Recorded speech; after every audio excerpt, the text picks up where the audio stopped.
Welcome to NASA's Jet Propulsion Laboratory in Southern California. NASA's Ingenuity Mars helicopter hitched a ride to the Red Planet on the Mars 2020 Perseverance rover, which landed in Jezero Crater on February 18th. Earlier today, Ingenuity should have autonomously performed its first flight attempt on Mars. Now the team is ready to receive the data that will tell them whether we've made history with the first controlled flight on another planet. Thank you for joining us at this early hour. I'm Marina Jurica of the JPL News Office. Ingenuity is a technology demonstration, which means it is a proof of concept experiment. After years of development on Earth, the team has 1 month to test the technology on Mars. Tonight, we'll talk to a few team members and then keep our eyes on the room where the helicopter operations team will be receiving and studying their data. To assist us in that room is one of the Ingenuity helicopter engineers, Taryn Bailey, who will help guide us through the steps the helicopter team is taking to see the results of their first flight and begin the month of Ingenuity. Welcome, Taryn. Hi, Marina. Thanks so much for having me. Super excited to be here. It's flight night. Woo! Yes, it's flight night. You had an integral part with the helicopter team. Can you tell us about your role? Yeah, so I'm a mechanical engineer, and I helped in the assembly, integration, and testing of the Ingenuity vehicle. And it was really important that we simulate a Mars-like atmosphere in our testing. And in doing so, we knew it would give us the best chance to execute a real flight on Mars. And that's not an easy feat. Flying on Mars is much different than flying on Earth. Very difficult. It's less than 1% of Earth's atmosphere, making it very difficult to fly and generate enough lift. So, Taryn, what is the Ingenuity team preparing for right now? What are they waiting to see? We're waiting to see data confirming that we executed our first flight. The actual flight on Mars took place earlier today, and that's because Mars is over 178 million miles away, so there's a little bit of a delay. The data is expected to hit the Deep Space Network at about 3:34 a.m. Pacific time, and we'll start processing the data shortly after that to see how we did. Fingers crossed. Thanks so much, Taryn. We'll be coming back to you shortly as we get closer to the start of the data downlink. What started out as a dream is now becoming reality for the Ingenuity helicopter team. Let's take a look at their journey. Sometimes you have to do something just to show that you can do it. When the Wright brothers flew for the first time, they flew an experimental aircraft. And in the same way, the Mars helicopter is designed to show that we can fly powered helicopter flight in the Martian atmosphere. From day one, this was the unwavering dream of our team to get our helicopter launched to Mars so that we can get the opportunity to do the very first rotorcraft flight test in the actual environment of Mars. It's extremely difficult to fly at Mars because the atmosphere is so thin compared to Earth's. At Mars is less than 1%.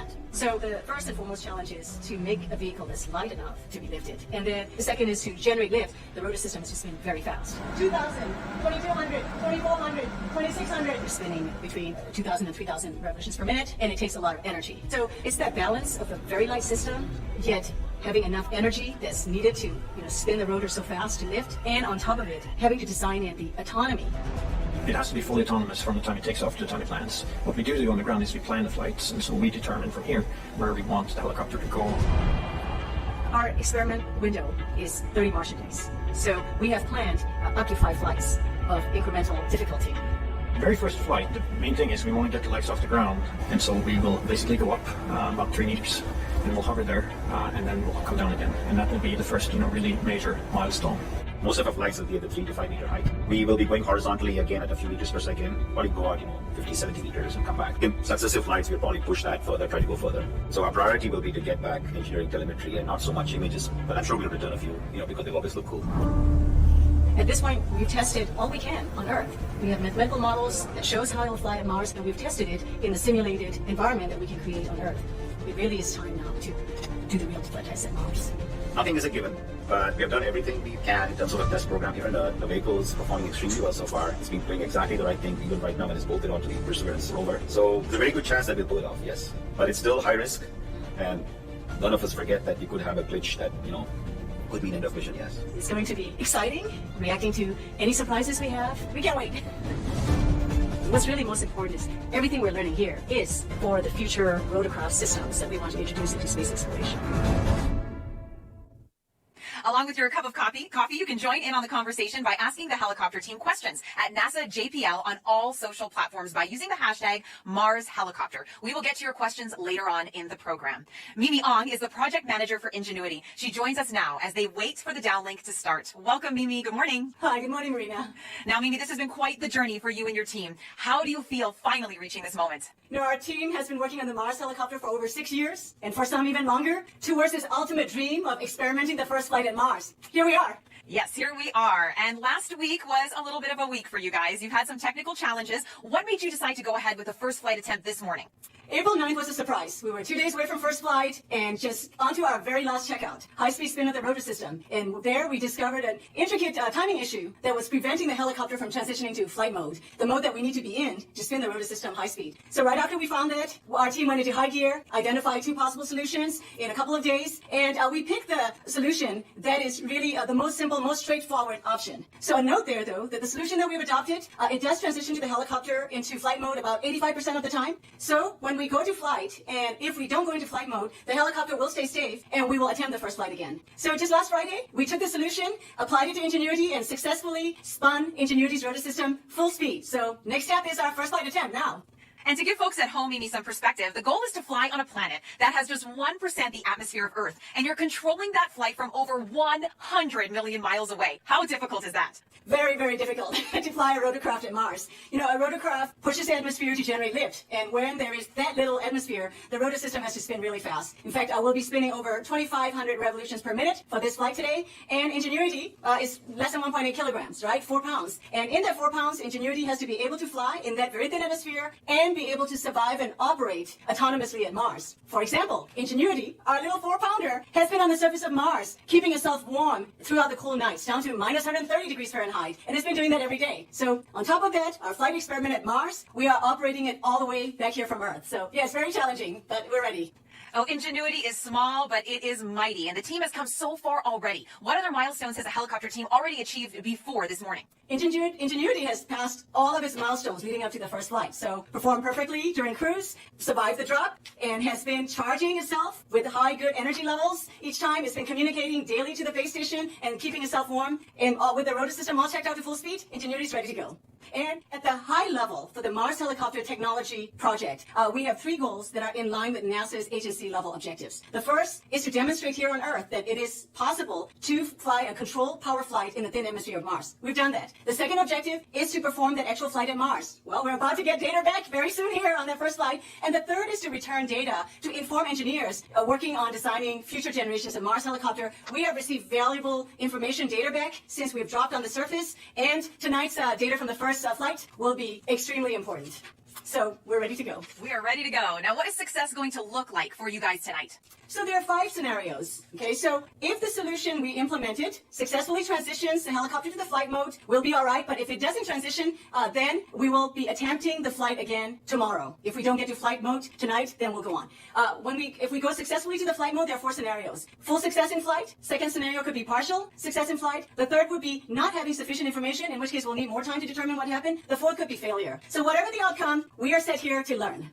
And a bright future is ahead, Mimi. The risk is huge, but the reward is high. We will all be rooting for your team. Good luck. Thank you, Marina. As we get closer to the data arrival, let's talk to Tim Canham, Ingenuity Operations Lead. Thanks for joining us, Tim. Thanks, Marina. Glad to be here. Now, how does the data even get here from the helicopter to the team? Well, as they say, sometimes it's complicated, right? So the helicopter does not have a radio that can talk directly to Earth, so we need the help of the rover. As a matter of fact, the rover has an instrument on board, which is also built by the helicopter team, called the helicopter base station. The helicopter base station has a radio which talks to the helicopter. So as you have heard earlier today, the helicopter flew. As it was flying and after it landed, it transferred its data to the base station. And then the rover takes the data from the base station and transmits it to an orbiter. That would be the MRO orbiter. And then the MRO orbiter turns to Earth and then sends all the data to the Deep Space Network. At that point, the Deep Space Network itself turns around, sends it to JPL and into the ground data systems. At that point, when it shows up, our team can take that data and decode it and see what happened during the flight. It sounds like it has to be well choreographed, Tim. How do you plan the first flight? It's a remote autonomous operation. What goes into the planning and the execution? Well, we've done it all as a team, as we have all along. It's been a challenge with COVID to be remote, but we learned new ways to work together. We're a small team, but we're a fast-moving team. We practiced all of these things over the course of the last year, from getting the data from the rover to decoding it to interpreting what it meant. And as we got to Mars, when the rover landed us safely, we were able to start our survey for right field, and we found it, fortunately, right near where we landed. And so working with other instruments on the rover, like Meta with the weather instrument and ZCam, which is this beautiful camera to take pictures, we planned our flight. The flight will be about 40 seconds long. We'll lift off, we'll pivot towards the rover, and then we'll land. It's going to be a very basic flight. We want to do the very basic things first to make sure that we can do our flight. And then at that point, we will get all our data back and look at it. But we had to practice all those things. And we've been using this time on the surface to get familiar with the vehicle and how it operates and work around those various troubles that Mimi talked about. And the team is ready to go. And Tim, what specifically will the helicopter team be looking for as we go through this morning? So one of the great things about this helicopter is it has a very powerful processor. It's tiny, but it's powerful, and we get lots and lots of data. The processor itself is about 100 times as powerful as the processor, even on the rover. And so we get all this data, as I mentioned, that gets sent to the rover, and then the rover sends it to us. So as our downlink lead, Michael Starch, sees that data arrive in the data center, he will decode it and he will look for the successful arrival of the data. At that point, we turn the data over to Hovard Grip, our chief pilot, and he will look at the portion of the data that relates to how the flight went. There are a series of events that the helicopter sends as it transitions through each stage of the flight. And when Hovard is able to verify that the progression went as planned, then he'll turn to the actual data and look at a plot of the altimeter, which is one of the instruments used in navigation. We should see the plot of the altimeter go up to the flight height and then come back down again. And that will be a positive confirmation that we got it.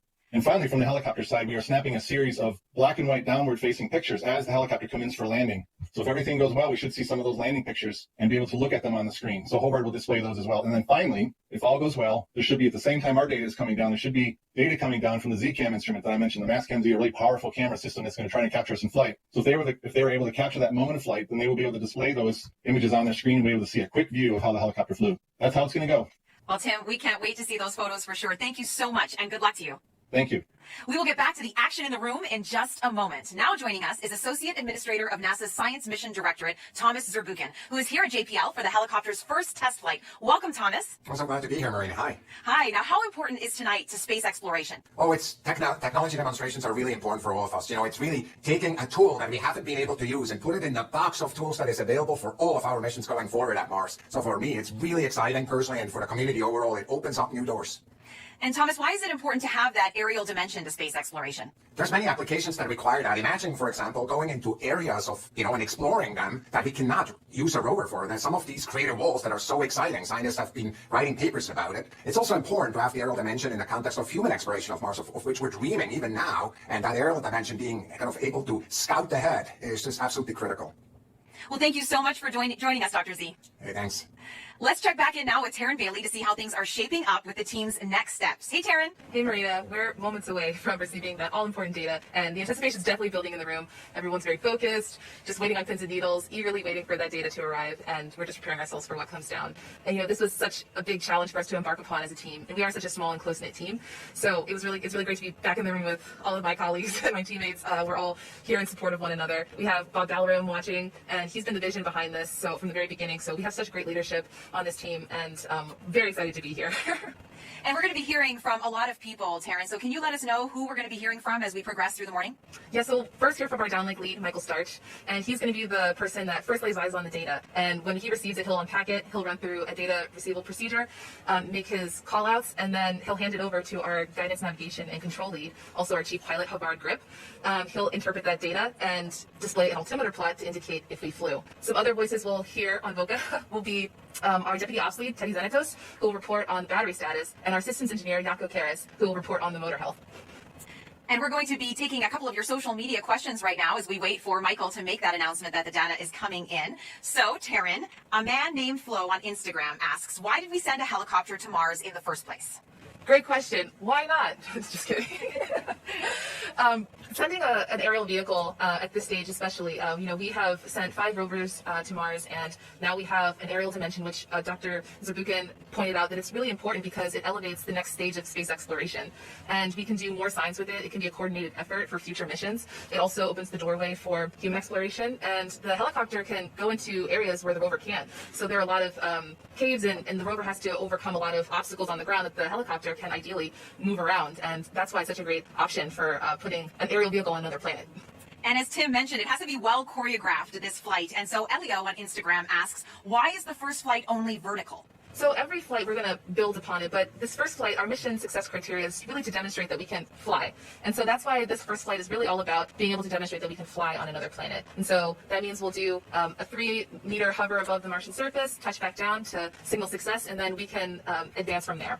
And getting back to what everyone's going to be looking at, you had mentioned that Hovard is going to be looking at a plot. What exactly is that going to look like? Is it easy to see if the flight actually took place? Yeah, so his altimeter plot will indicate a peak, and we'll start off with a flat line, indicating that we were grounded. Then we'll spin up, and it'll have a steep incline to show that we've risen. And then at the top, we'll have a dwell where we're hovering, and then another steep decline in the graph to show that we've touched down. So it should be pretty cut and dry to see that we have successfully flew.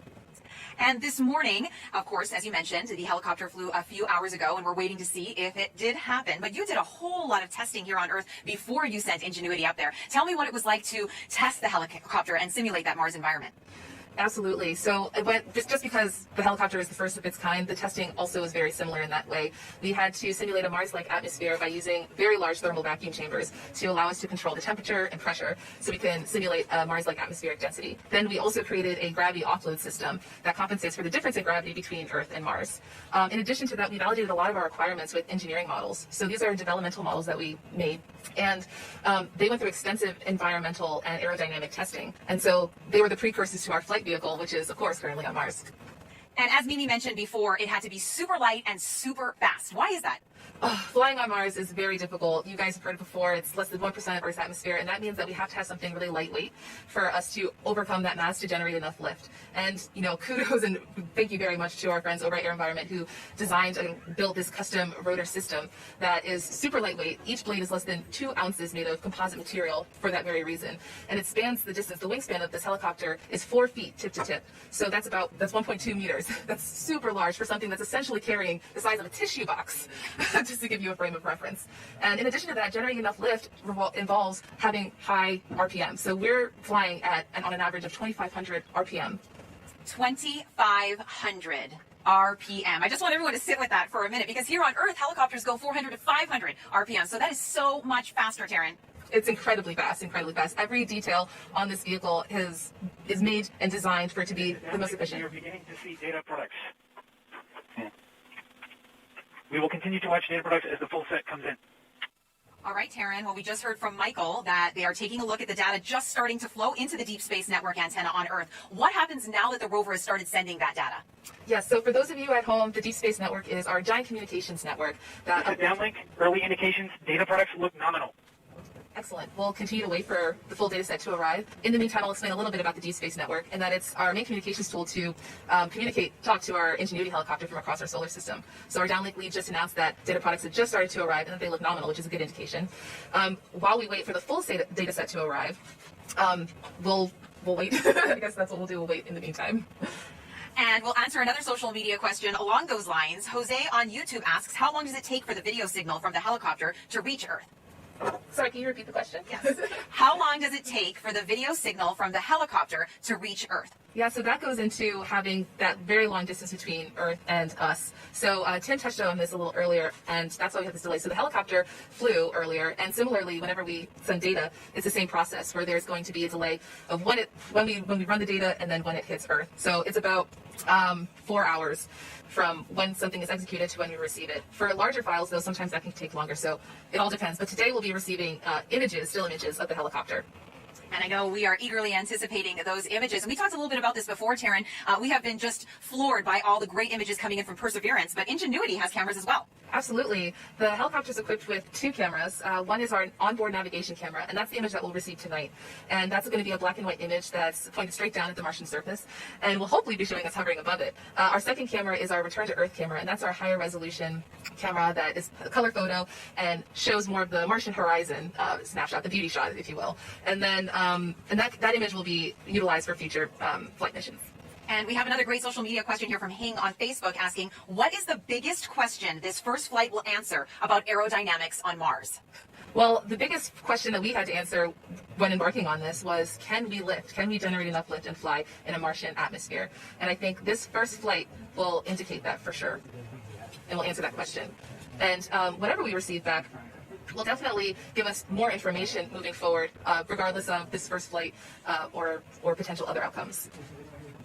And we've got another question on social. Waki on Twitter asks, happy flight day. Why are the blades shaped the way they are? That's a really great question. So in order to generate enough lift, each blade, I mentioned that these were custom designed, and what we call them are airfoils.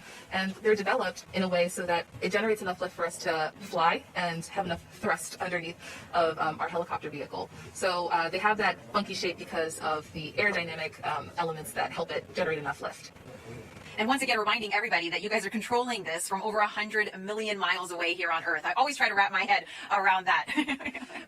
Absolutely. It is so far away, and it's miraculous to even think that this is something that's technically already been executed earlier today. We're just kind of standing by and waiting for that data to arrive to indicate, success. Well, we are going to have minimal commentary during this time as we're going to let you enjoy this experience with the team as they go through all the data to see how Ingenuity did. So let's head to the helicopter control room.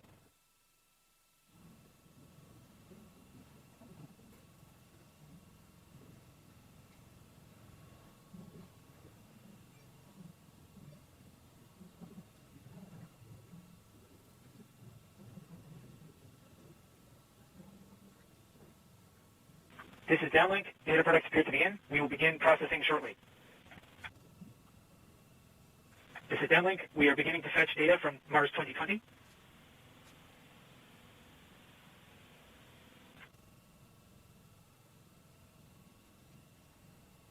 This is downlink. We have pulled in data products from Mars 2020.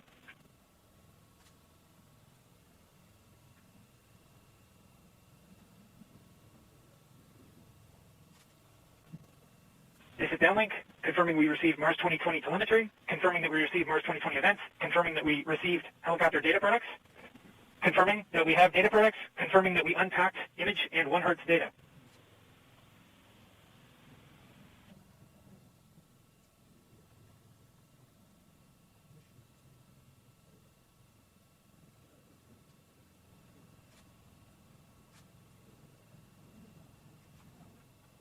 This is downlink. We have successfully injected 1 Hertz data, confirming that we have helicopter data products, helicopter telemetry, helicopter events, confirming helicopter file listing, confirming expected boot counts.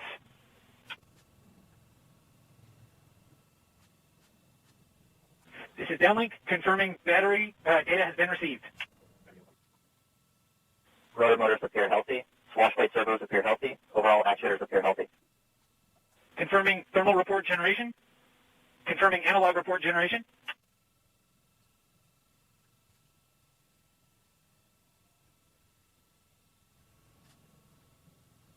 Confirming telecom report generation.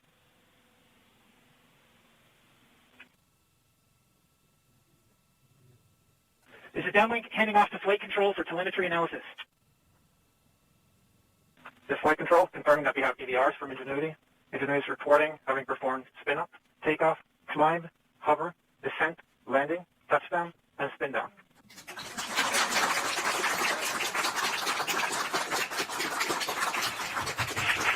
And altimeter data confirms that Ingenuity has performed its first flight of a powered aircraft from another planet.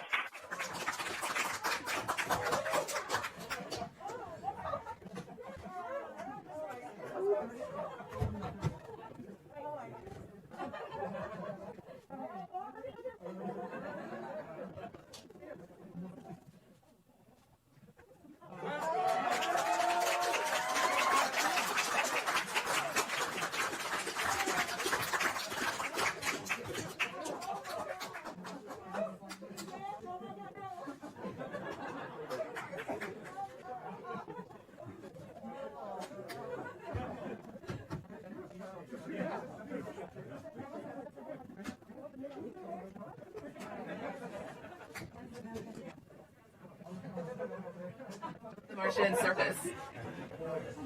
Taryn, go ahead and repeat that. So the image we're looking at on the screen is the image from our onboard navigation camera showing us hovering above the surface of Mars. How incredible! And that's its shadow, right, Taryn? Yes, that's a shadow. So the onboard navigation camera points straight down, so we're seeing a shadow right now. I can just hear Mimi in the background. This is real. This is real. It's so amazing. Yeah, everyone's really feeling it now. So we're gonna wait for the Perseverance rover image of us.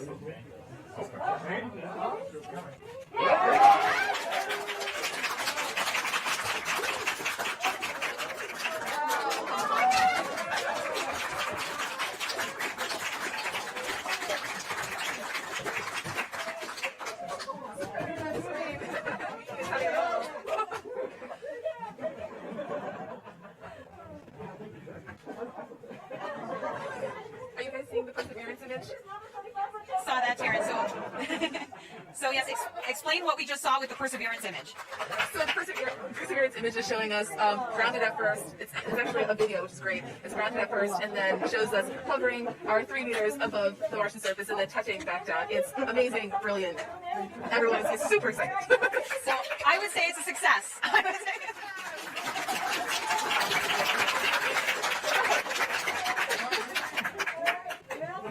I got to tear up the contingency speech, which I never considered what I was going to read.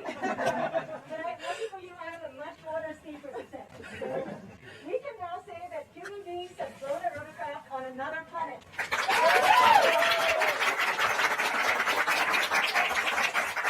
We've been talking so long about our Wright brothers moment on Mars, and here it is.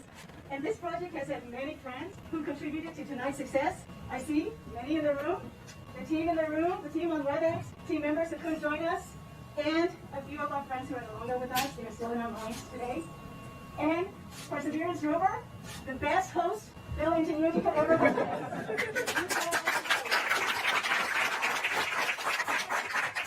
You know, history we don't know from history what Orville and Wilbur did after their first successful flight, the Wright brothers, when I mentioned the 2 brothers helped each other. Well, you know I'm hugging you virtually, and you guys haven't been with me for 4, 5, 6 years. If it weren't for COVID-19, you guys don't have a chance of me. So this is all I can do. I believe the hugs. But we together flew at Mars, and we together now have a Wright brothers moment. So, you know, history does tell us that soon after that first flight, Wilbur and Orville did go right back to work. They flew 3 flights that day, higher and further than the first ones. So we know, you know, like the Wright brothers are kicking off, we know that our time can make a difference. And Jezero Crater Mars is not yet over. This is just the first great flight. So let's enjoy this moment. But we must enjoy this moment because over the years, and there are a few of you especially, but there's some that have never let me celebrate fully. Every time we hit one of these major milestones, not yet, not yet. We'll keep moving on. So we must take a moment to celebrate this moment. Really important. Congratulations, everybody. Congratulations. Take that moment, and after that, let's get back to work and more flights. Congratulations.